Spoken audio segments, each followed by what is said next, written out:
Is there a difference between teaching somebody something and showing somebody something? Now, some people would think that if I'm teaching you something, I'm showing you something. But is that true if a teacher teaches you something out of a book and you still can't see what they talking about? But if a teacher is showing you something, like illustrating it to you, then you can see what they teaching. So if I am now presently going through something to teach my wife and children how to teach our people, right? Which, see, now that may sound like racist, or I don't know, man. Like, see, I'm saying I'm a veteran, so I wasn't looking at it like I would have looked at it when I was in high school. When I went, I thought that was cool. Anyway.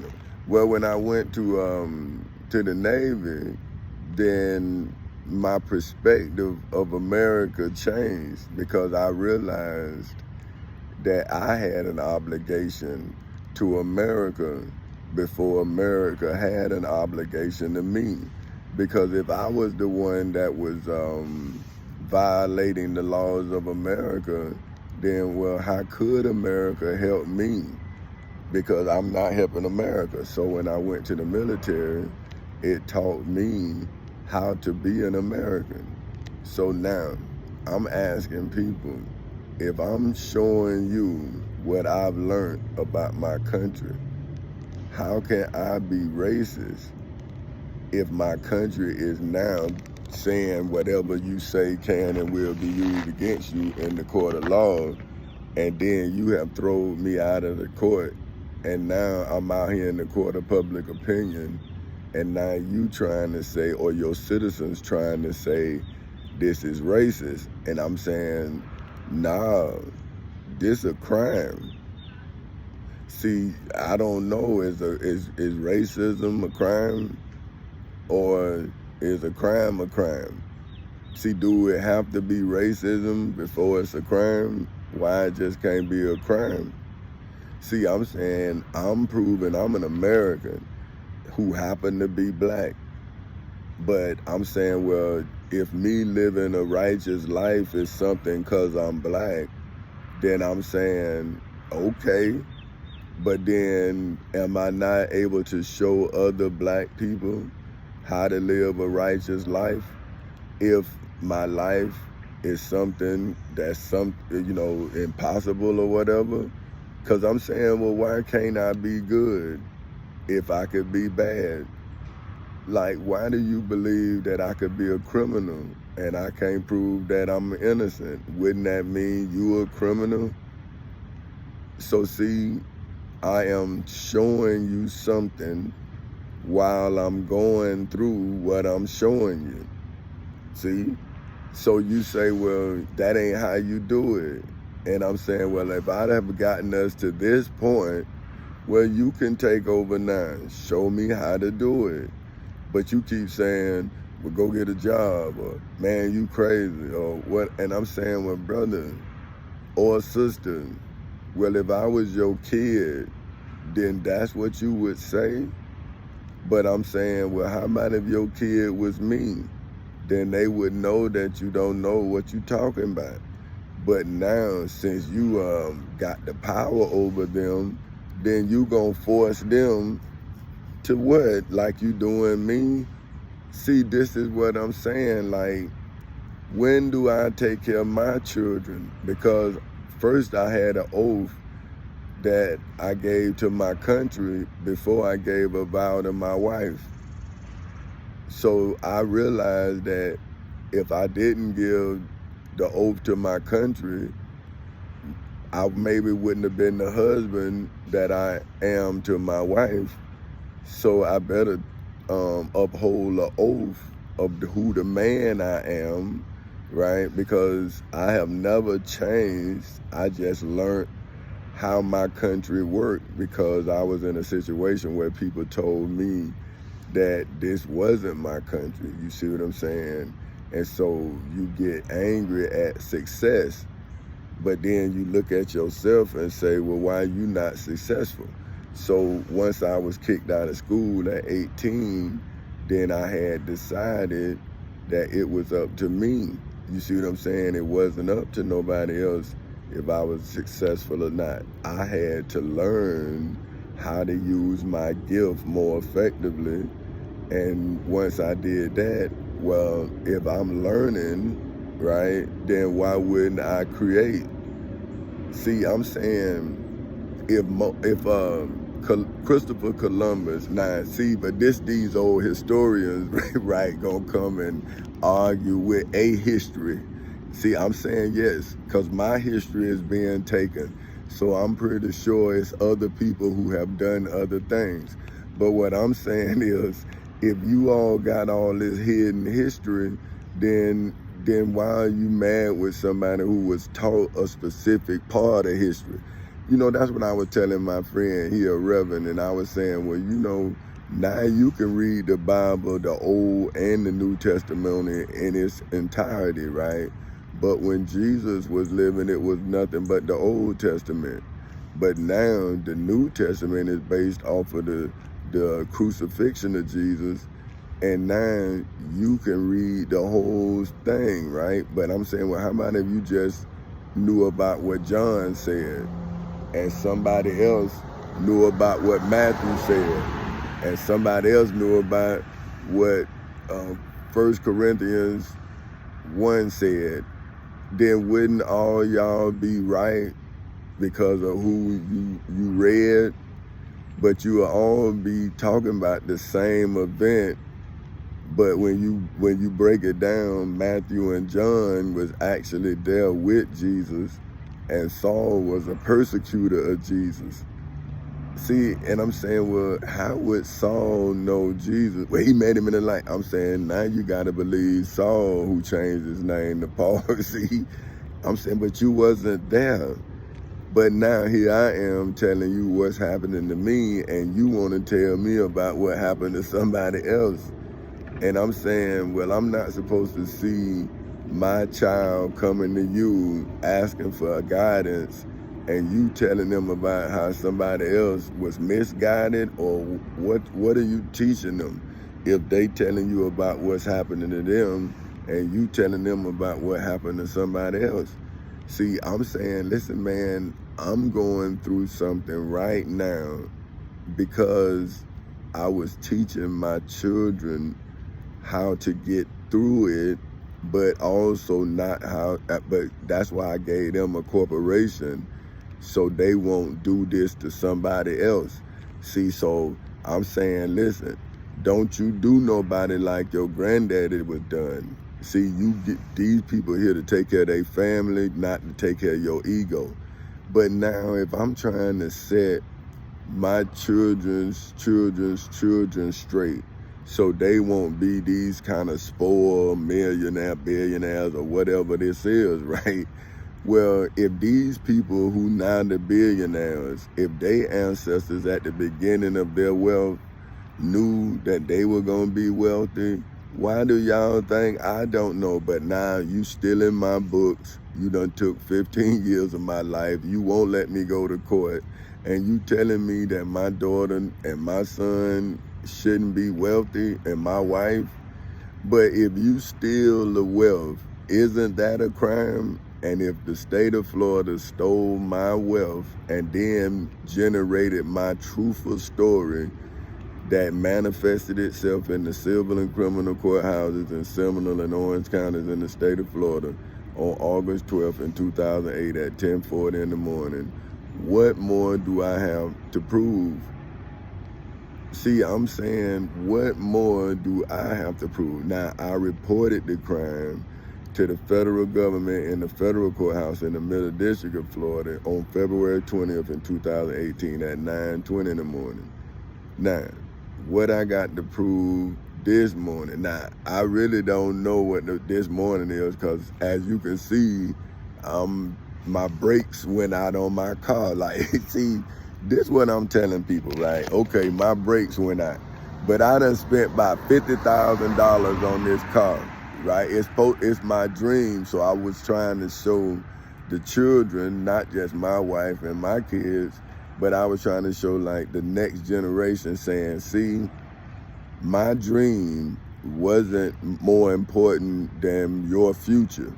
So see, everything I'm doing is right now, so the next generation to know how important they were to me. See what I'm saying? That, hey, yeah, I wanted to car, this Corvette, when I was 5 years old. See, but it's like y'all getting jealous of the story, but I'm saying, listen, man, I had achieved that when I was 25. I had a Corvette. I didn't have the one I wanted, but I bought it when I was about 26, and I put about $10,000 into it. And back in the day, that was a lot of money that I had worked overtime for. I had redid the whole engine. I took all the interior out, just like I did this car. I was riding around with no dashboard in, then I got the dashboard put in, then I got the seats put in, just like this car right here. So that's what I was saying to my wife them. I'm saying, y'all remember when I did this when we were young. I'm saying, remember, I worked on the engine, I did all this. See, I'm saying to my wife, I'm saying, they say do it again. I'm saying I did. I'm saying, wife, baby, you don't remember I did this here, and I took all of the dash out of the black Corvette, the old one, and I had the red one. See, I had two at one time. One I was fixing up. Man, I was working 16 hours overtime at the post office. See, my family wasn't suffering. See, but then they were, because I was working so much that I wasn't being a husband and a father. But they told me, see, that my family wasn't scared of me. That's what I'm saying. Hey, we don't do nothing. And then that's when we started going on vacations. But I didn't know. That's what I told. Hey, man. And then Tamika was like, Dad, I want you at my birthday parties. I'm like, I didn't know. See, I'm saying, you got to tell me. I come from the projects. So then I'm just learning how to stay out the projects. See, now, I'm thinking I'm being a good man. I'm thinking I'm being a good father.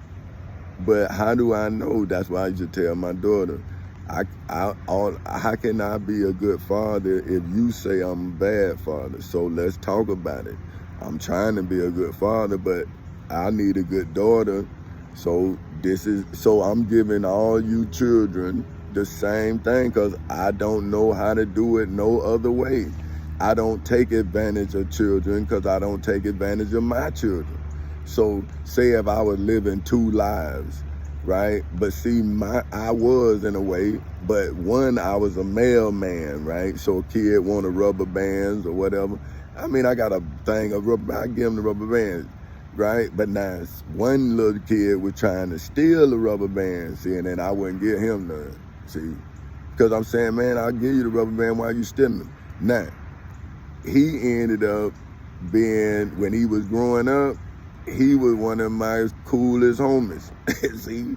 Because he know I was teaching him, see?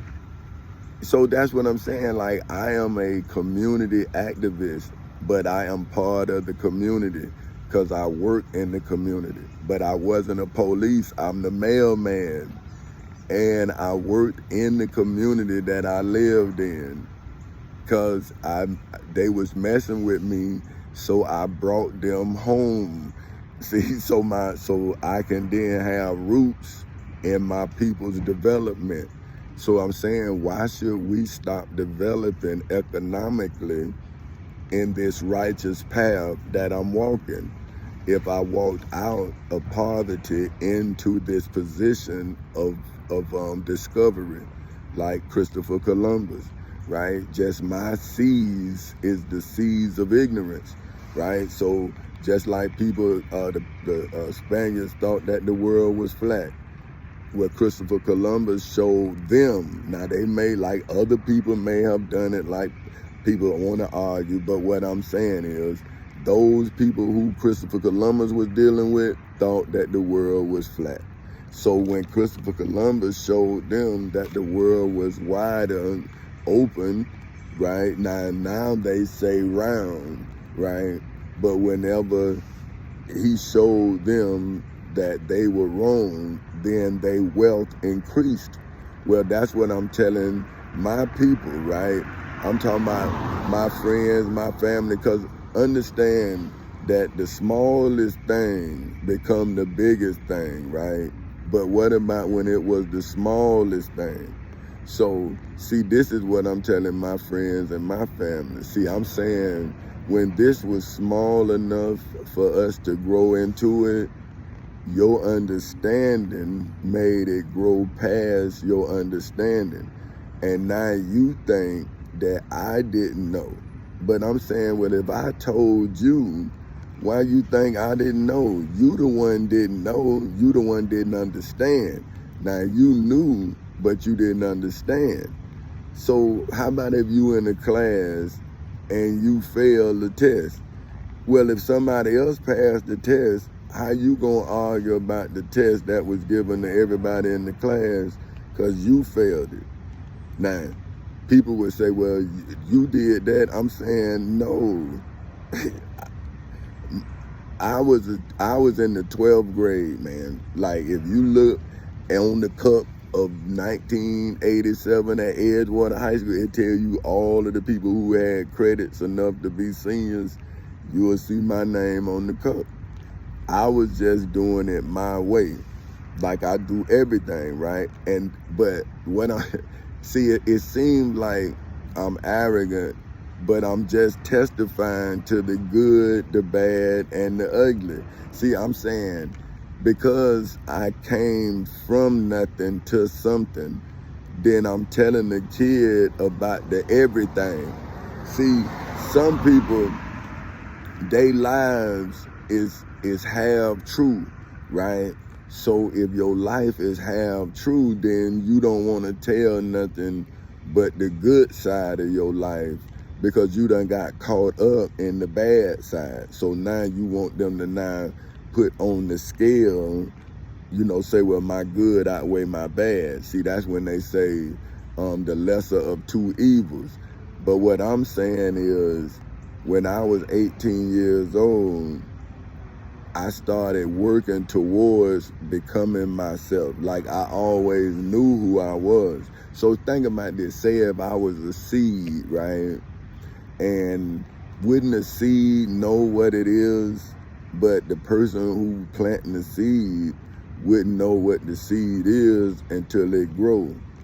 So, well, as I was growing into myself, I was learning how to build an economy off of the growth of me, right? So my first pay was $6.80 an hour. See, that wasn't my value. That's what they were paying me. But I took the $6.80 an hour and I turned it into $53,000 because I bought a house. See, I didn't rent an apartment. See, but now I'm saying, if I was me now, then I would have built it. I'd have invested that same $53,000, but the way I know how to do it now, I probably would have made $300,000, $400,000 instead of just having the $53,000. So that's what I'm trying to show you young kids about the Christopher Columbus reference. See, I was like the Spaniard king, right? I did not know how to grow my wealth, but my Aunt Felder told me how to acquire property. See, that's why I knew about my basic rights. See what I'm saying? So, but back to what I'm saying about the half truth. So say my life went from bad to good, and it was all me loving someone else and not wanting to disappoint them. And then when I got old enough to where my grandmama was like, well, you don't have to do this. You don't have to. Well, why would I stay in the military and I don't have to? So I was like saying, well, I know my wife, daddy not going, she 18, man. He ain't gonna have, I'm about to get out the Navy because I don't like it. I can go home. I know what I need to do. And so anyway, she married me now. That's what I'm talking about, following love. So now it ain't what I want no more. I gotta take care of her. See what I'm saying? She didn't even know. She know now, because I told my daughter too, and now I'm telling her through the world. But I'm just saying, that's how she always, listen, when I was in high school, I went to her class, like all of the classes she had, I went to. See, and then those were the ones that, while I had enough credits to be a senior. See, the other classes I didn't go to. But see, that's what I'm saying. Do you know that about Jesus? Did he testify to the bad he did? No. See, but I already told my daughter, so I don't feel no shame. See, my daughter already know about her father. So why would her father feel shame to tell what he already told her, and she told him? He made it. She wrote what that thing is. See, I get emotional when I talk about my daughter, but I get emotional when I talk about my family, not just my daughter. But you know, my daughter is my best friend. You know what I'm saying? And I can't talk to her now. And then I don't really want to talk to her because I feel weak. You know what I mean? Because like ain't nothing I can do, and ain't nothing she could do, and so I don't want to mess up her life by, you know, I really don't be wanting to mess with nobody. But I'm saying, you just gonna take my life if I don't ask for help. You know, if you taking my life now, and I'm asking for help. Well, how would I get my life back if I never asked for help, right? If I never went to the courts, if I never put it in writing, how would you know what's happening when you don't want to even read about it? So if I didn't have a historical record to point to, man, when these people talking about I owe them $5.8 million, if I'd have listened to my friend, what I'm gonna do with $5.8 million? But now, when I know that you owe me $800 million, so I owe it, man, okay. But let's go to court so I can pay you the 5.8 so you can pay me the 800 million. But now my family think I'm crazy, but I'm saying, okay, what about Amendment 14, Section 4 says that when you doing the services that I'm doing as Folk Houses Incorporated, and you are then denied of your services to yourself, and your country has now denied you Amendment 13, 14, and 15 protections, now you can levy a tax on America on Amendment 16 like it do on its citizens, and now you want to say I'm racist? I'm saying, well, how am I racist when I'm going to the amendments that was instituted because of racism? I'm saying, well, wait a minute. If I know where I was freed at, and I know what sections that shows that now I'm not asking for no reparations, I'm asking for justice. You stole my property and made me property. But now you say I'm racist. I'm saying, well, when you gonna be racist? If you fought a war for the Union, and my people was the pawn that you said that if you could save the Union, you wouldn't save them. This is, I read this at the Lincoln Memorial in Washington, D.C. It's if you go there, you can read it too, if you can read. You see what I'm saying? So I'm saying, okay, if you limitly free my people, which means you put a limit on my people's freedom. You said if. So now since your people, right, did not agree to your terms, then you freed their property. See, you wasn't fighting over my people. You were fighting over your terms. Now I'm saying, okay, I understand that my people wasn't legitimately listened to at these negotiations because the negotiations wasn't over them, it was over whatever problems y'all had with each other. Now I'm saying, well, listen, man, I have a corporation. I need employees. Well, why wouldn't I hire my people? I'm saying, look, this is for us. This is the Civil Rights Act of 1964, just like you all, if you say America is yours, right, then you use the United States Declaration of Independence as your founding documents for you to have the ability to grow as wealthy as you please. But now, why am I impeding on your wealth when I'm trying to enfranchise my freedom? You enfranchise your freedom, you turn it from 13 states to 50 states and territories. See, you grew your wealth, right? You grew your territory. Now, you have in 1863, according to your own records, January 1st, 1863, my people was your property. But on July 4th, 1776, your people was the property of King George III. So now that's why your Declaration of Independence shows your descendants when they was property. So now you telling me that by me stating the Declaration of Independence and showing that you have committed the same atrocities against me, one man, that King George committed against 13 colonies, that Folk Houses Incorporated wouldn't have been the 14th colony? See, I'm saying I'm making history, right? And I only got one life, just like George Washington only had one life. Thomas Jefferson only had one life. And now y'all saying I'm racist for overcoming racism? So when is America gonna face her history if I'm racist? So if America is racist, why did the laws in America free me from racism? And I use those laws in self-defense. So how can I be racist if I'm in the civil and criminal courthouses in Seminole and Orange counties in the state of Florida defending my citizenship on August 12, 2008 at 10:40 in the morning?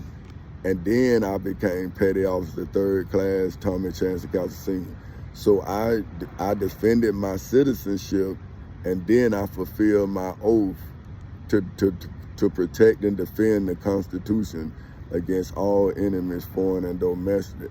And I fulfilled that obligation on August 12, 2008 at 10:40 in the morning. And I gave the evidence to what I thought was the proper authorities, and that was the state attorney's office for the state of Florida. And then I ended up in jail. I end up in criminal court. I end up in mental hospitals. And so I'm saying, well, how can a country that says in God we trust don't even believe in a truth from its citizens? So if I'm not, you telling me that I should have defended the Constitution with a lie when I was in court and they told me to tell the truth, the whole truth, and nothing but the truth, so help me God?